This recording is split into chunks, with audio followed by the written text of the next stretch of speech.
All right, what we got going on today,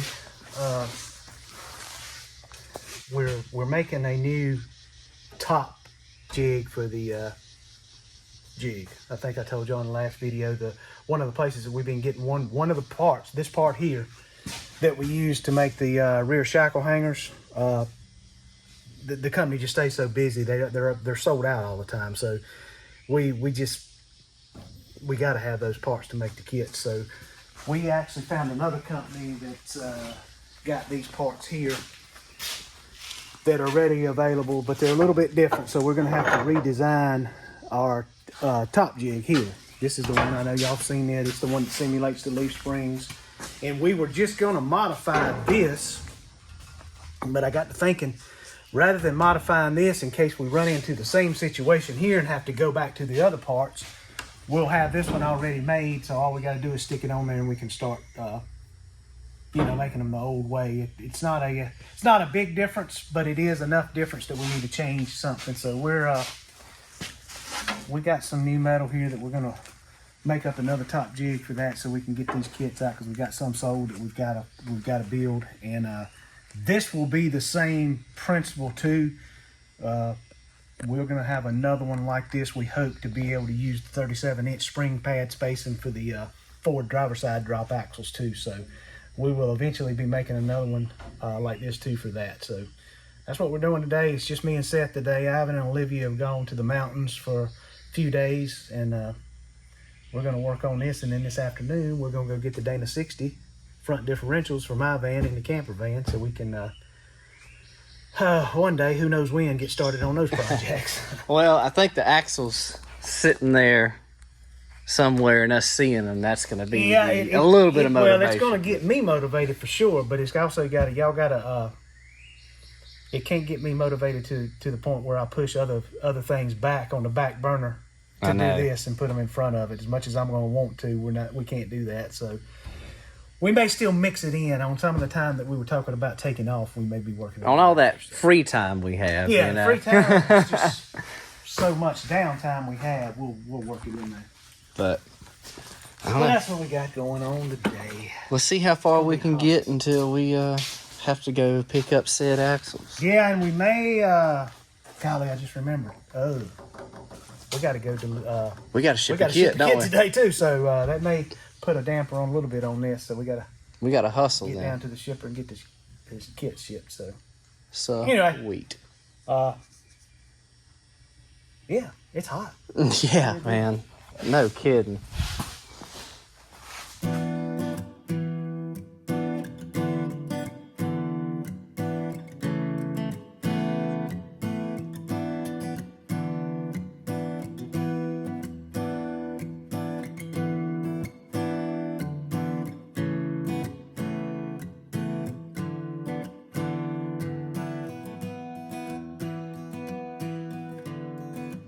Okay, there we go. We got the frame made. I think we got it all squared up. We're going to sit it on here and see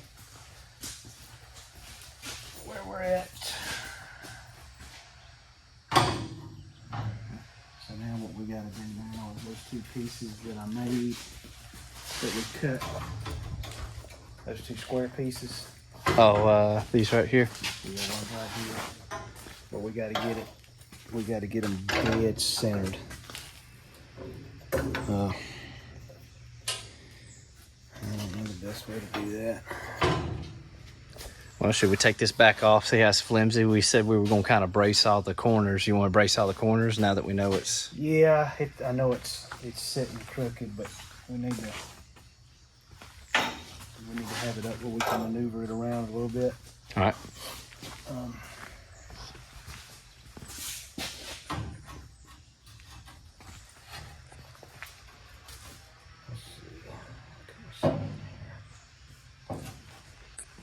And these are actually the pieces that go on our engine cradles that come with it, but because we don't use them, we've got piles and piles of these things, and we've been racking our brains on what to use them for, and I think they're about to come in handy. Yeah, I believe we found something with the jig. All right, let's see. We got to get this thing propped up in a way where we can still move it around. gonna allow it to be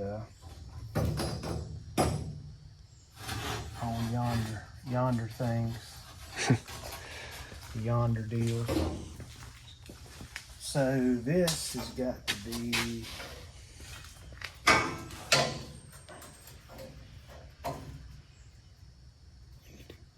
kind of somewhat rested on there, but we got to have it up at that height back there. All right, well. Wait a minute. Well, we have a bottle jack. We do. All right. And hold these two pieces. Just hold them there. Okay. And when I get to the point where they just are resting on them, all right, let me know.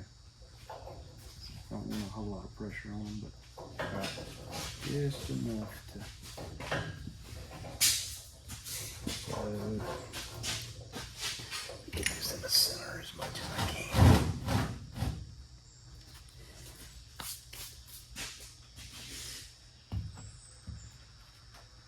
I'm just kind of, these aren't as crucial. They're pretty crucial. Well, to like get the plug, cause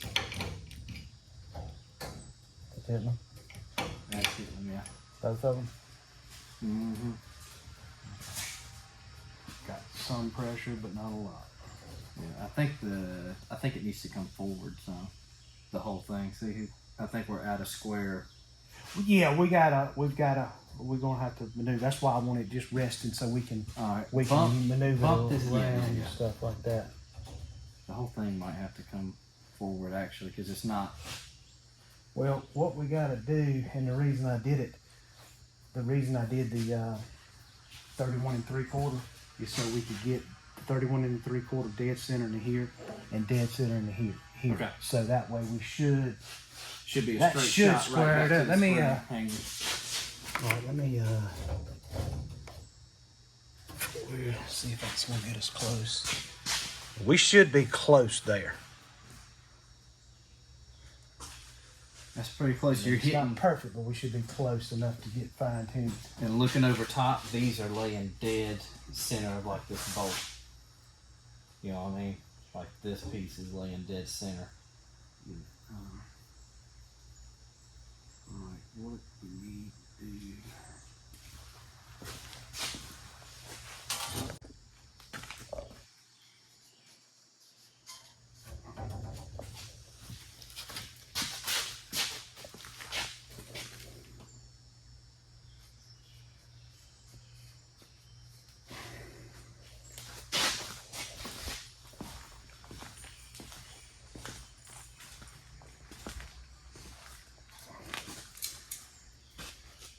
See, this is where my aerospace engineering degree comes in right here. This is pretty much rocket science. Right, I mean, honestly. Man, that ain't nowhere near 31. What happened here? I don't know. What happened to that degree? I'm thinking it might have let me down. Is that why it took Elon so many times to make rocket ships land? That mark. The Sharpie mark. All right, there's your Sharpie mark. Are you kidding me? What happened? Ugh.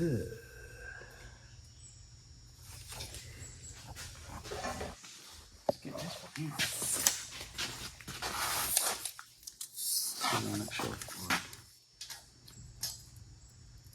All right, this one's dead on. Okay. Okay. Ooh, I didn't like that. Something went awry here. And this back piece is perfectly square. So why? Why did it go awry? What's it measuring out to? Put it, is that on the center there? This is on the Sharpie mark there. Okay. Hmm.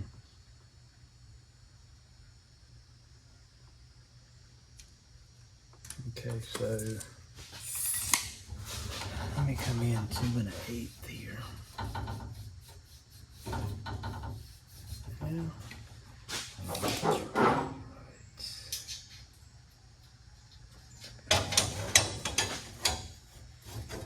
Yeah, there you go. Yeah. All right, now this. Let's see.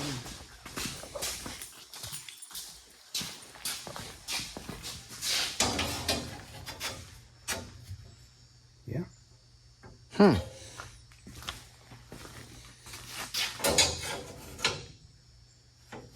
No. Uh-oh. Is it terrible? Ooh. Yeah, it's a bit of a gap.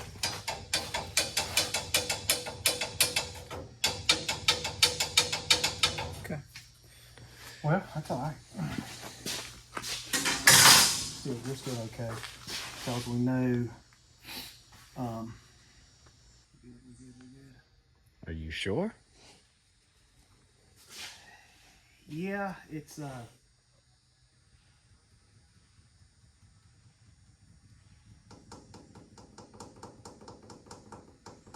this piece right here is throwing us off a little bit, but I don't want to take it off.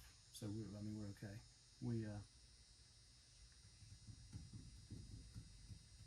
Well, if the master engineer degree says we're okay, then I think we're all right. Yeah, it will be okay. It's these are mounted at the right spot anyway, so we just got to build off down to these, so we'll be okay. Are you sure we're good? No, I'm not sure we're good. I think we're good. You think we're good? I think I'm sure we're good. So, Well, what's throwing you off?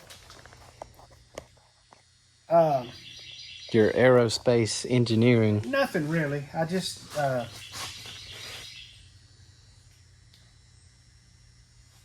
it's all good. I think I'm probably overthinking it a little bit, but for the most part, it's good. We're good to go. All right. I like to think you are. So, All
right.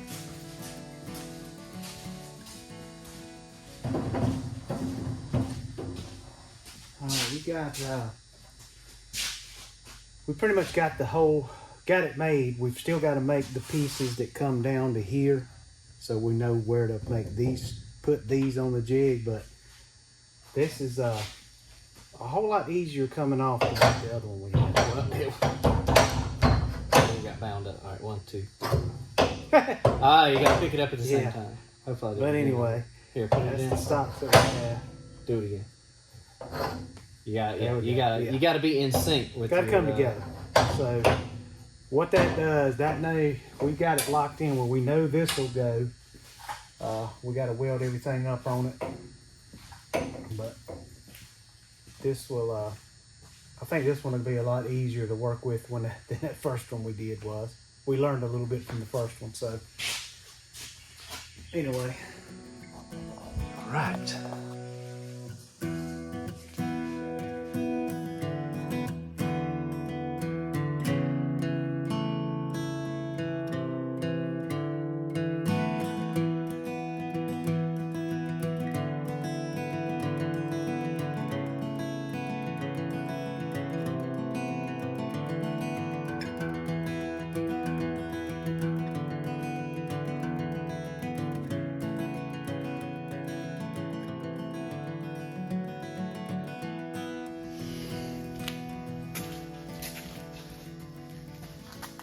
I guess it shouldn't be too hot. Yeah, I just don't grab close to the. No.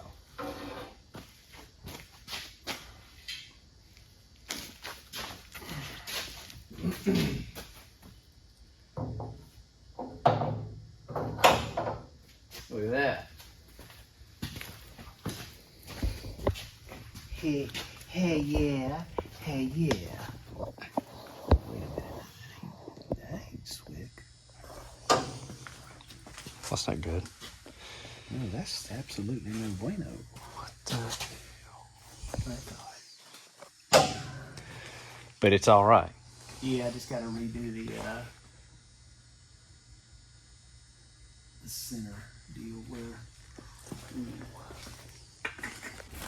All right, we are on the hunt for a tube right now because we have the rear looking for a tube that will fit right dead in there, and these are the only tubes we thought of that we have other than exhaust, and I'm not seeing much in this pile. We may have to sacrifice that other one around there. Yeah, we got a, what is that, the 67 or another, like a Jeep project? Oh, what is it? That's not quite ready enough. It's a drive shaft out of something. I'm not sure what it was out front. That got us thinking maybe we have another one. Yeah. And it's a good one. Yeah. No tubes in our scrap bin work. We went through all of those.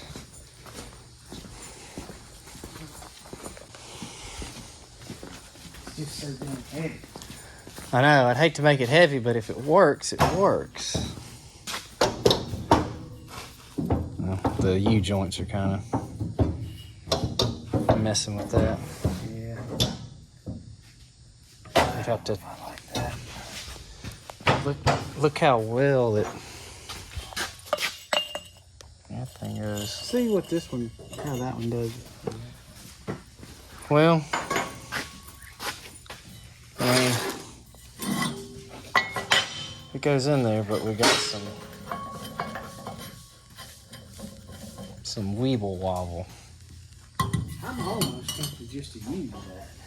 Because it has to force itself to be centered. I mean, all the weight, it fits in there flush, and you have nothing binding against itself.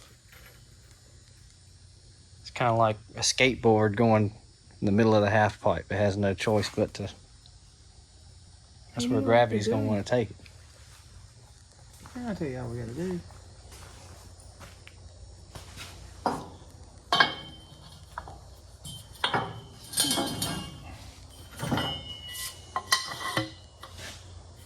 If this pipe is laying, Ah, the same principle. Flat. If it lays flat in it. yeah, Yeah. Set these on the table. Look, set them like that on the table. Then that way it's forcing itself to go all the way to the bottom on both sides. Itself out, yeah. Bottom itself out. And then we got to find our spacing because he can slip. But do the same thing because these fit on there perfectly.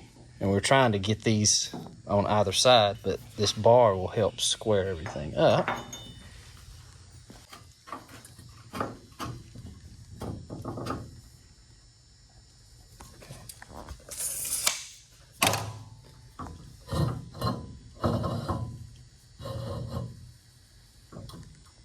So, I'm thinking if you just Push down on it. down on that, get these as much on a 90 as we can. All right. I got a video going, so if this goes wrong, you can't cuss too much.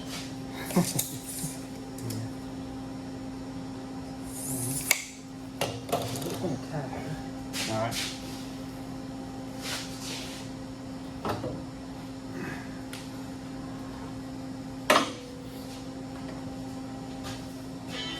Oh I my. think that's the hard.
All right, I think me and Seth got it figured out. This one is going to be so much easier to take on and off than what the other one was.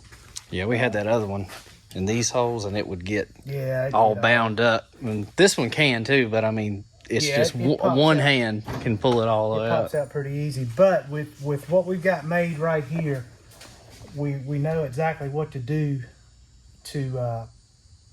We'll make another one exactly like this, except we will pull this out, these out on both sides to where they'll measure 37 inches center to center, and then up here we'll pull these out where it measures 37 center to center. We just got to figure out. I don't think it's going to be a big deal with the plates that we make here, that we use the existing bolts. We're still going to make our front plate the same, I think, just maybe extend it. And we're just going to have to figure out a different design on these two bottom plates here for the 37-inch spring pad spacing. But I don't think we'll have any problem. We're going to have to modify these pieces here that we've been making. We're going to have to modify them a little bit for the new pieces, but that's not a big deal. It's just a slight difference in just the way we cut them. No big deal. So that is a big check mark on the list to do right there. Yeah, it didn't take us but about 3/4 of a day to do that. But we got it. I feel good about it. I always second guess myself when I'm doing measurements and checking everything and getting everything centered, because one time, one of the first mud trucks that I ever built, when I mounted the front differential in it, it was okay, but it was a little cockeyed, and it was I was probably the only one that ever even noticed it, but every time I walked up to it, I could see it, and it just drove me crazy. So ever since then, I've been, I don't know, just, I make sure I do everything possible to make sure everything's square under the vehicle where it doesn't look, you don't want it dog tracking going down the road. Like, if you ever seen a vehicle that gets hit and one of the differentials is knocked over to the side, you see it dog tracking going down the road. Well, that's the exact same thing that can happen here if you don't get those differentials mounted right and square under the vehicle. It'll look goofy going down the road. We don't want that. So, but I think we got it. We feel good about it. We're getting ready to go. Seth and I are getting ready to hook the trailer up here in just a little bit and go get the differentials for us, and just get started on some more projects. We've been working on some different stuff on the channel to try to get some better stuff, more entertaining, and I guess better editing and stuff on there. Seth threw in he made us a new intro and gave us all kind of funny names for the shop. So, that's pretty cool. I hope y'all enjoyed that. And anyway, we're gonna keep on rolling it out. Right now, we need to clean this shop up because it is getting bad. All right, I'm gonna leave that up to you. I'm gonna go up here.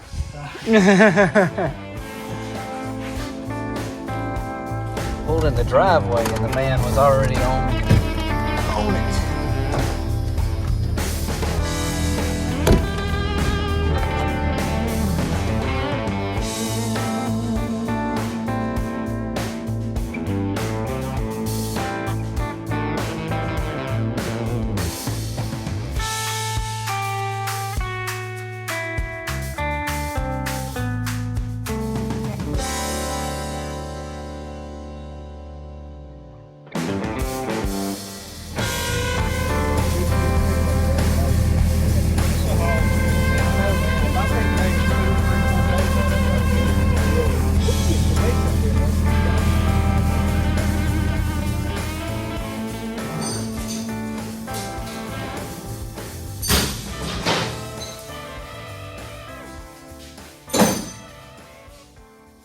We picked up the differentials yesterday for my van and the camper van.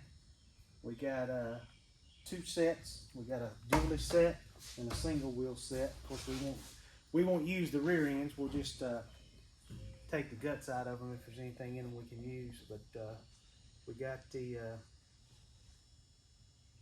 Dana 60 that'll be going in mine. the Dana 60 that's going in the camper van, and I looked at them yesterday. The one that we got picked for mine is geared 410. The one for the camper van is 456. So what we'll probably end up doing is swapping the gears in those two, because the camper van is already geared 410 in the rear, and the size tire we're gonna run on it, we really don't need 456. So with mine, with 37s, going on it, 456 would be better. So we'll probably swap them out when we start cleaning them up and getting them ready. But this was a good find. Shout out to my buddy Devin up in Vermont. He was able to track these down for us, and we were trying to figure out a way to go up there and get them. And luckily, when he lived down here in North Carolina, he's got a friend of his, Charlie, was going up there this past weekend trail riding, and it worked out good where Charlie was able to bring these back on his way back. So we went over there and picked them up yesterday. So saved us a trip to Vermont. Appreciate it, Devin. And matter of fact, with Devin, we'll be showing too. Devin's going to do a 4-wheel drive conversion on his van. He got one of our kits. So when he gets that done, we'll show you some pictures of it. It's a pretty cool conversion van for his band van. So anyway, me and Seth are going to get these things unloaded. We're going to have to, the only way we got here to unload them is with the lift. So we're going to have to unload them one at a time, sit them on the ground, and we're going to run over and get my buddy's tractor so we can move them around. We'll probably pressure wash them, get them cleaned up, but we can't go get the tractor until we get the differentials off the trailer. So we got us a little bit of work to do. Always something. Always something. Always working around something.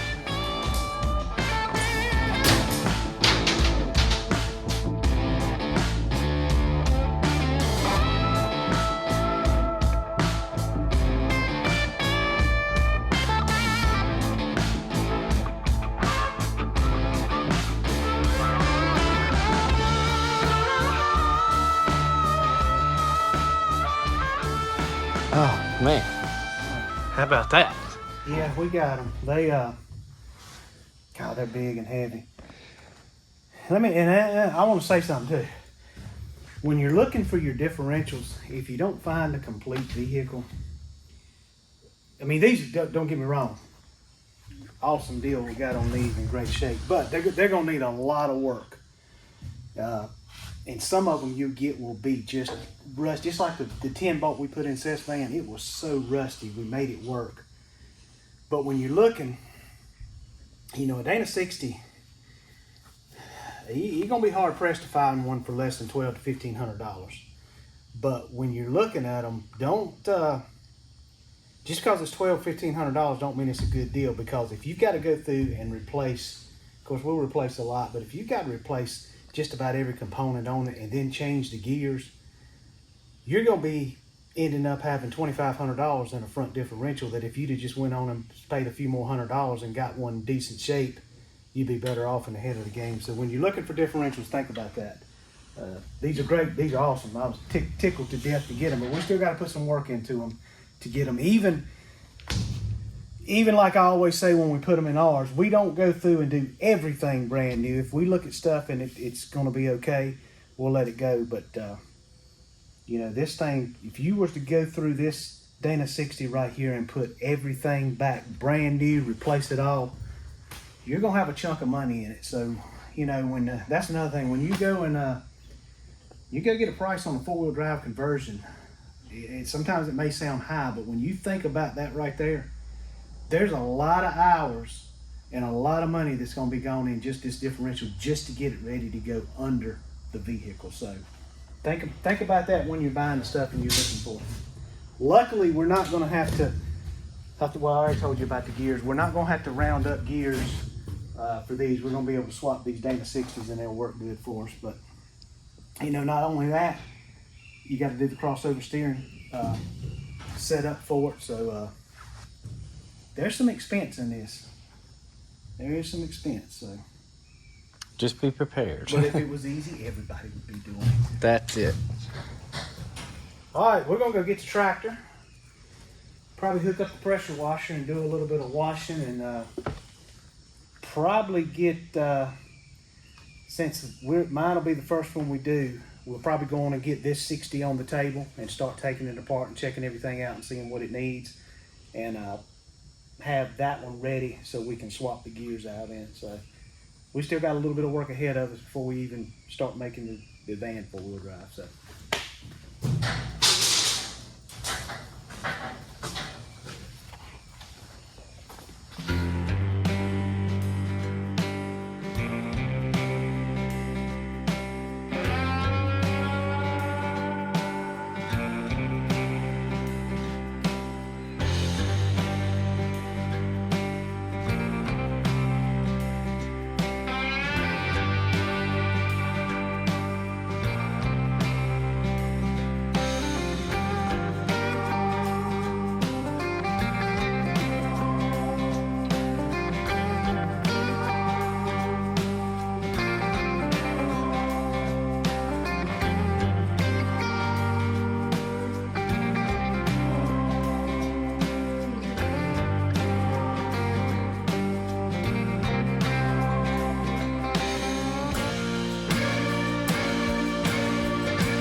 Just a little bit of info when you're going to look for differentials or when you're storing your differentials. Well, that thing's moving.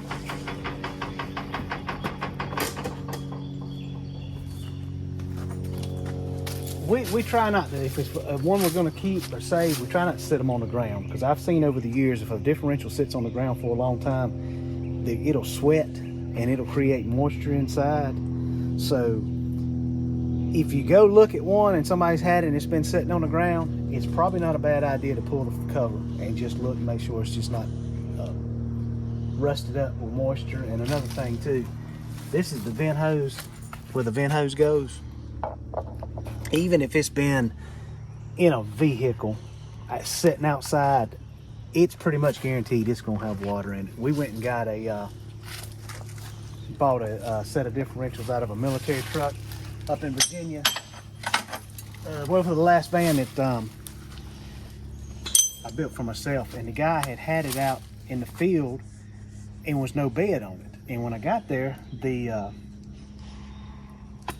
was no vent tube on it. There was no vent hose on it. And I told him, I said, man, I said, that thing's probably slap full of water. He said, oh, it ain't full of water. I said, man, I said, yeah, it probably is if it's been sitting out. He said, no, it ain't. And he got his guy to go get the air gun, the impact wrench. He come out there and he said, pull that cover off here and show this guy it ain't full of water. When he pulled the cover off, when the bottom bolts come out, it just, probably what was 2 gallons of water out of it. And he just threw his hands up in the air, and I was like, man, I told you. Which, luckily, it wasn't that bad. I mean, if they're not too bad, when you clean them out and put new gear oil in them, they'll clean themselves up if they're not real pitted up and real bad. But just anyway, just go ahead. I always check that, because water will kill them, especially if they've got a locker or something in it. Yeah, and I even see right here too how bad that one's pitted. It's got a hole right there where it's done rusted through. So if it's been sitting outside, they more than likely have water in them. So that's something you need to check. Let me lift up on that thing if I can and grab that. All right. About to start cleaning these differentials. The best thing to use, well, is one, the sun. Get these things baking hot, and also oven cleaner.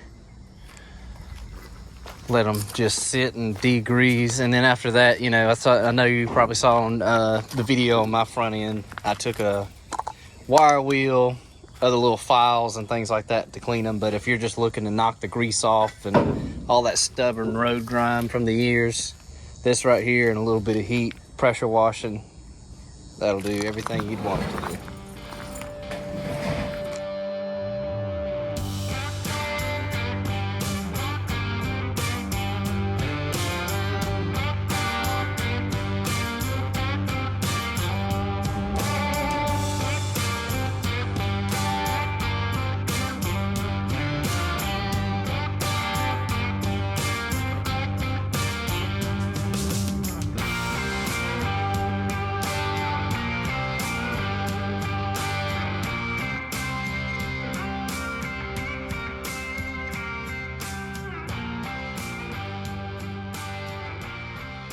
Well, we were pressure washing. Everything was going good. And then somewhere in here, this hose decided to fly apart. So I guess now we're gonna be looking for a new pressure washer hose. Sorry, this one's already been like taped. All this was supposed to be there protecting it and whatnot, and it was just a matter of time. So, well, today was that time.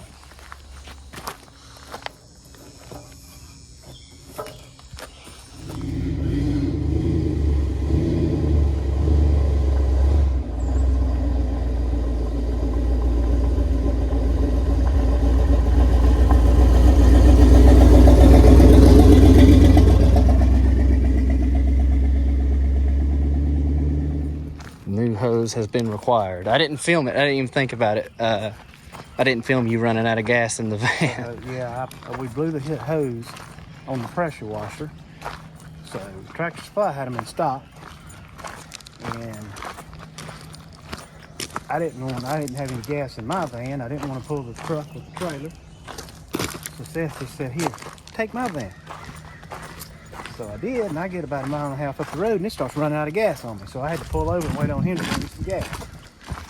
So When you think you know your vehicle, but you don't know your vehicle, it don't have a gas gauge. So I just yeah, and it's just all. This is the kind of stuff that always happens. You plan your day, you try to get stuff done, and then roadblocks. no go, no bueno. No go. Here we go. Let's do this again.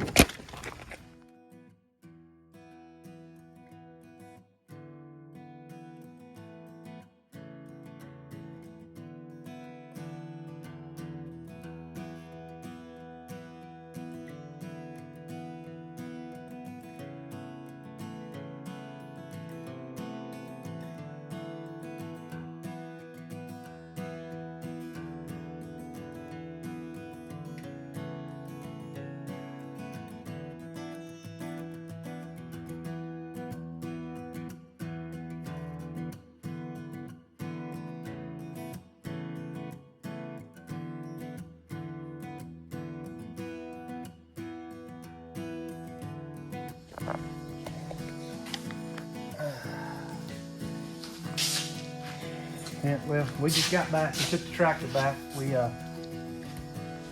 got the Dana 60s that we're going to be using. We got them in here. This one's up on the table. We'll start in between everything else, try to figure out, start tearing this thing down. We'll probably be doing it in the evenings, kind of pretty much after we've worked. And this is the 60 for the camper van. We got the transmissions over there. We're going to start getting them ready to go in the Seth and Olivia's van. So I don't know when we're going to do it, but we're going to squeeze it in sometime. So we're going to get these things started and get it going. It's been hot today. I was planning on coming back and cleaning up a little bit in the shop, but I think I'm going to call it a day. I'm hot and tired and sweaty, and I heard it's time to go get in the air conditioning. It's been a pretty good full day, and I'm tired. Yeah. How about you? Yeah. Me too. But thank y'all for watching. Yes, thank you for watching. Keep sharing, subscribing, liking. Check out, as always, OK Sales, our buddies down in Burlington. We're getting ready to do some.